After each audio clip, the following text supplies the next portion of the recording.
5 years, 10 years, how do you change the way they think and turn them into something that you can monetize?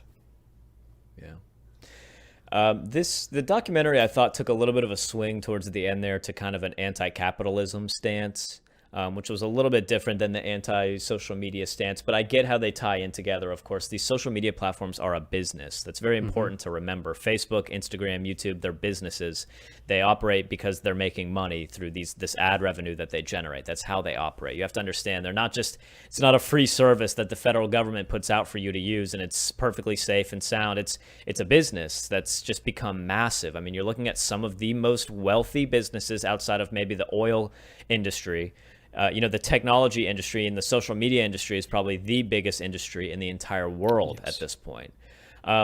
But I thought one of the most interesting points, and I don't remember which one of the guys was saying it, but he's talking about, a tree is worth more to us dead than alive. A whale is worth more to us dead than alive. And one of the most interesting things is going to see how we respond to the fact that it's not the trees being mined anymore so much. It's now us. Yeah, we are the whale and we are the tree. Exactly. And I think it's hard to watch this documentary and come away with it without trying to sound like an old person or a grandpa saying, you need to get off your phone, you need to get off social media.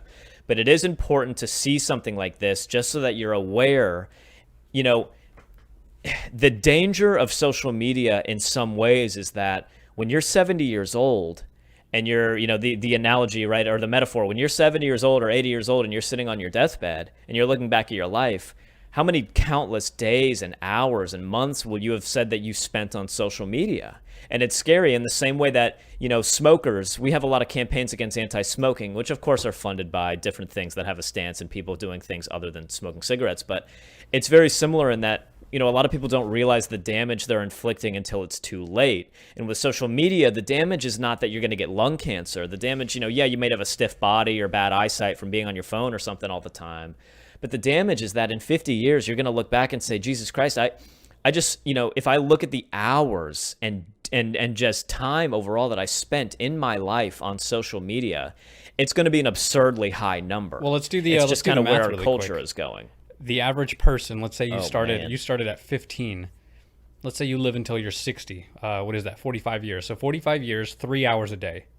So 365. So let's just say 1,000 hours a year. Let's just say an estimate 1,000 hours a year that you spend on social media, man. You're talking about years of your life. Years of your life. It's a long amount of time. Now, and again, you got to look at the other side of that coin too, because I think it's also important to know that there's an idea and I think kind of a stigma out there that at any time spent on social media is automatically wasted time and a negative thing. It's not true. No. You can get just as much stimulation and mental, relaxation and enjoyment from an hour on YouTube as you could from an hour reading a book. Exactly. And I don't think a lot of people would think that if you spent an hour reading a book, it was unproductive. Whereas if you spent an hour on YouTube, even though you could be learning just as much. Not in this day and age. Back in the day, exactly, people used to say, like, why are you reading a book? Why are you wasting your time? Education is not important. That's what they used to say before it became the norm and before it became the law for you to have to go to school. But you're right. For example, this podcast, we're